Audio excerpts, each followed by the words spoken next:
Þú ert að hlusta á sportþáttinn Mánudagskvöld með gesti frá Hæli. Já, sportþátturinn með ykkur hérna þetta Mánudagskvöld 7. október og klukkan orðin korter yfir 11 og núna er ég komið með línuna síðasta viðmælanda kvöldsins og við heldum áfram að sjálfsögðu í körfuboltanum og nú er það Bjarmi Skarphéðinsson, framkvæmdastjóri FSU. Komdu sæll og blessaður. Sæll og blessaður. Hvernig hefur það? Ég er mjög gott, þakka fyrir. Búin að njóta sumarfrísis eitthvað? Já, sumarið var ágætt svona, þessar fáa dagar sem var sumar. Já, það var nú ekki mikið með það. Nei, það var góðastum með það núna. Já. Herðu, ég ætla kannski að spyrja þig út í hérna, hvernig gengur svona, FSU körfuboltinn þessa dagana? Já, hann gengur bara nokkuð vel, við erum bara nokkuð sattið, sko. Já. Já, við erum bara búin að æfa mjög vel í sumar og bara nokkuð sattið hvar við erum í dag. Og þið eru að fara að tefla fram núna, kvennaliði fyrst skiptið það ekki, meistaraflokk?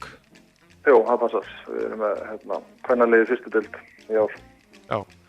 Og hvernig leggst það í ykkur? Bara mjög vel. Það er bara skemmtileg viðbót við félagið að geta teflt fram kvennaliði. Það er bara mjög jákvæmt. Og þetta er mestmegnis skipað það ekki mjög ungum leikmönnum? Jú, þetta eru nú minna unga stelpur sem hafa bróðurparturinn af þessari stelpur á Flúðum sem hafa náttúrulega spilað í yngri flokkum og einhverja hafa reynt að spila sig í meistaraflokki en flestar eru nú svona að stíga sín fyrstu skrefandi í meistaraflokki á einhverju ráði. Já.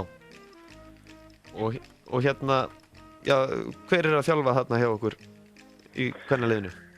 Við fengum bandarísku stelpu sem heitir Jasmine Olston. Hún er að þjálfa hérna hjá okkur. Já. Og hvaðan kemur hún? Segirðu, Bandaríkjunum? Já, hún kemur frá Bandaríkjunum. Já. Og er þetta eitthvað sem þið þekktu fyrir eða? Hún kemur nú í gegnum Flúðir, sko. Hún var í skóla hann með stelpu á Flúðum sem ég man nú ekki alveg hvað heitir.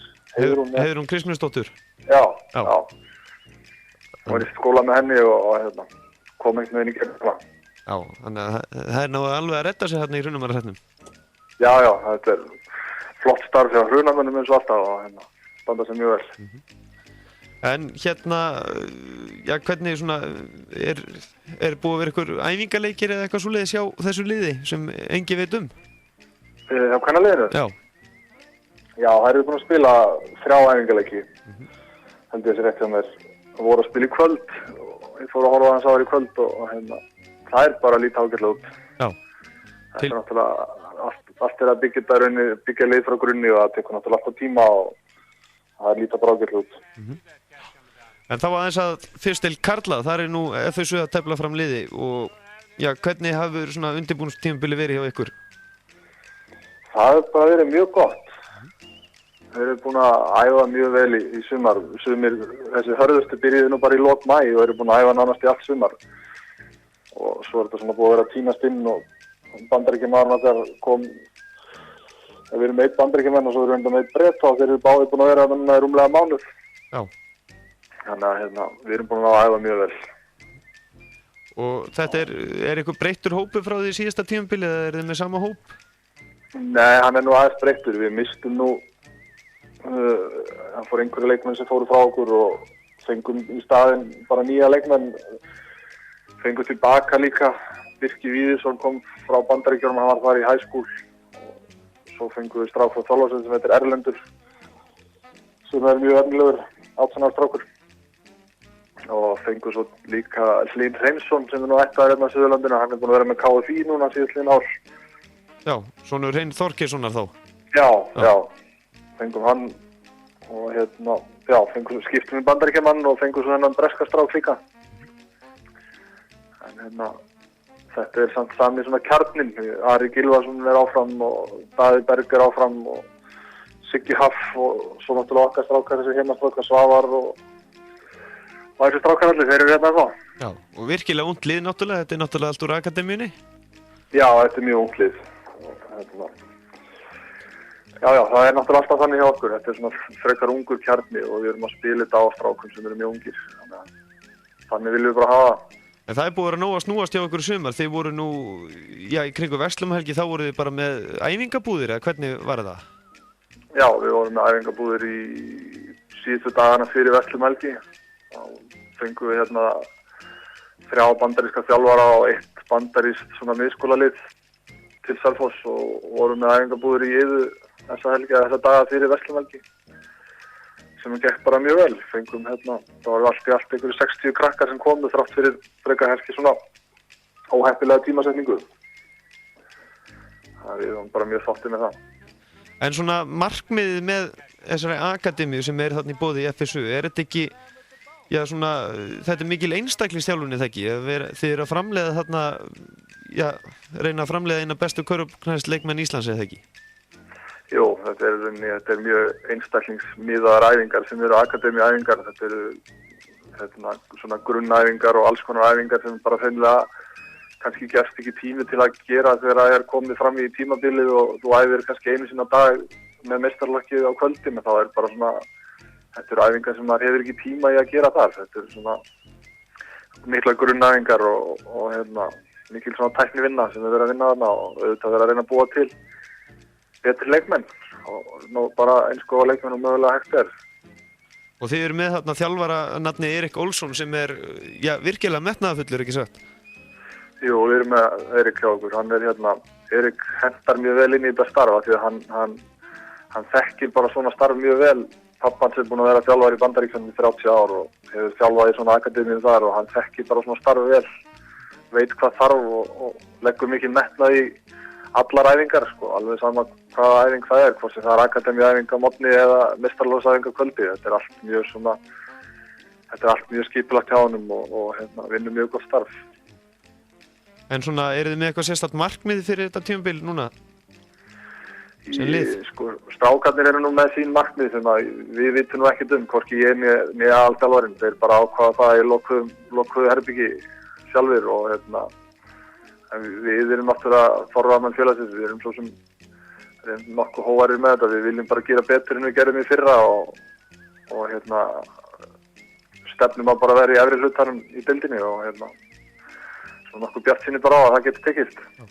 En hvernig heldur annars að þessi fyrsta deild verði núna í þetta tímabil? Ég held að verði mjög tvískipt, svona að því sem ég séð þá sýnist mér hún verða mjög tvískipt. Þetta verður efri hluti með einhverjum 5 liðum og svo verður, held ég, gæti orðið töluverður munur á þessum neðri 5 og efri 5, sko.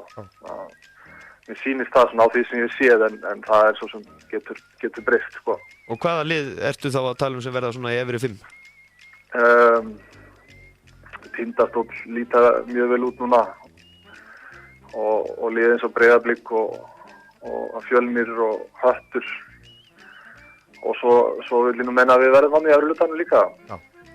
En hérna, það er svona þannig þegar þú fer í kapphlaup þá er það saman hvort þér langt eða stutt, það skiptir engu máli hversu vel þú lítur út á upphafslínunni, sko. Það skiptir bara máli hvernig þetta er þegar þú kemur í mark. Já. En svona, mér sýnist þetta að vera þannig núna, en þetta getur breyst bara, hvernig sem er. En nú, áður í sleppið þá verð ég að fara aðeins í úrvalsdeild karla, Dominos-deildina. Hvernig heldur að það tímabil verði? Hvaða lið heldur að verði svona í efri hlutunum? Eða heldur þetta að verði tvískipt deild eða þrískipt eða? Já, svona, já, hann gæti alveg verið þrískipt, þannig að mér sýnist svona að sem ég hef fylgst með þá Suðurnesjaliðin verða rosalega sterk, Keflavík, Grindavík, Njarðvík verða mjög sterk.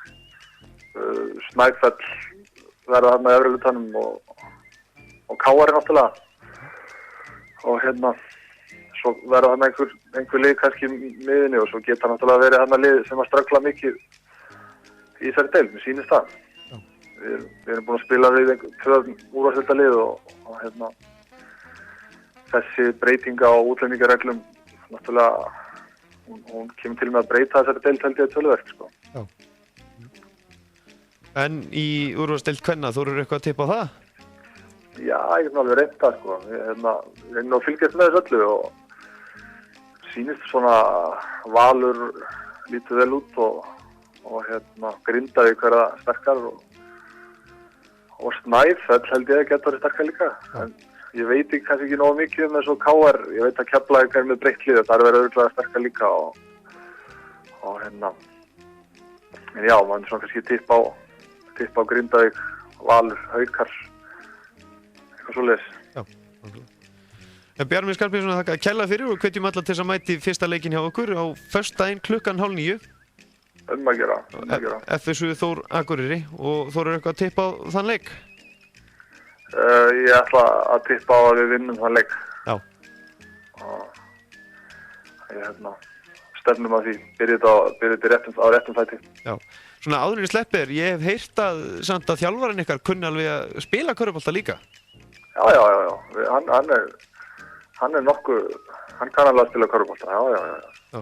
Kann það. Gæti hann spilað í eins og fyrstdeildinni á Íslandi eða gæti hann alveg verið kannski í dóminósdeildinni eða?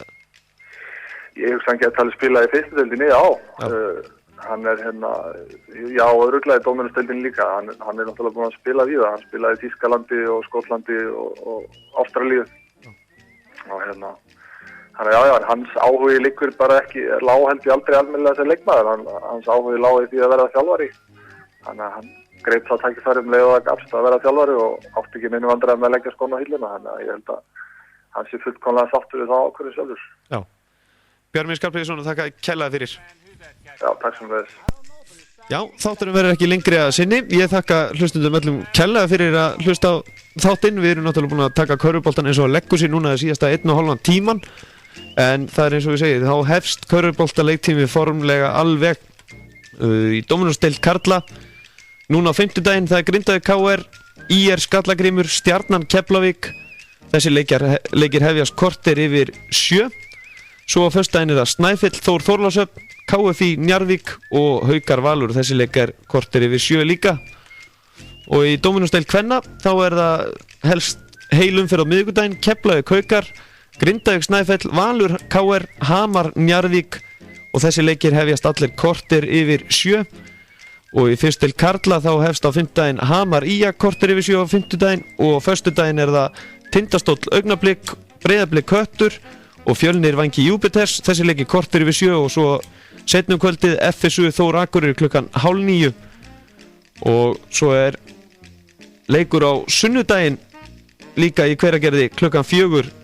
Þá er það Hamar Þór Akureyri. Og í fyrstdeild kvenna, þá náttúrulega fyrstdeild kvenna fer af stað á sunnudaginn og það er á laugardaginn, FSU Stjarnan klukkan 1, Grindavík B Laugdalir klukkan 4:30, Fjölnir Tindastóll korter í 5 og þannig er nú það.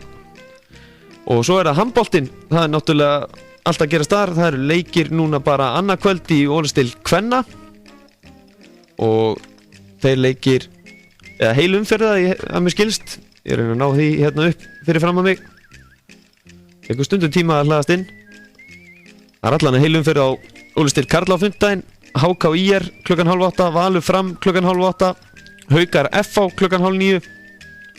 Nei, þetta er alveg, ég er að lesa hérna gömlu umferðina, afsakið. Þetta er ekkert að tekka hérna inn. Það er bara allt frosið hérna hjá mér. Skemmtilegt.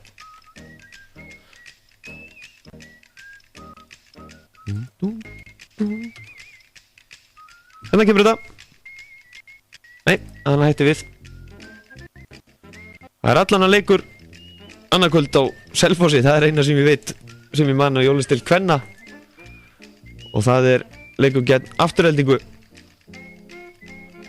Kíkið endilega á hsi.is og gáðið hvaða leikir eru framöndan. Ég nenni ekki að bíða eftir þessu. En ég heiti Gestur frá Hæli, ég þakka fyrir hlustunum í kvöld og við heyrumst hress og kátt eftir viku.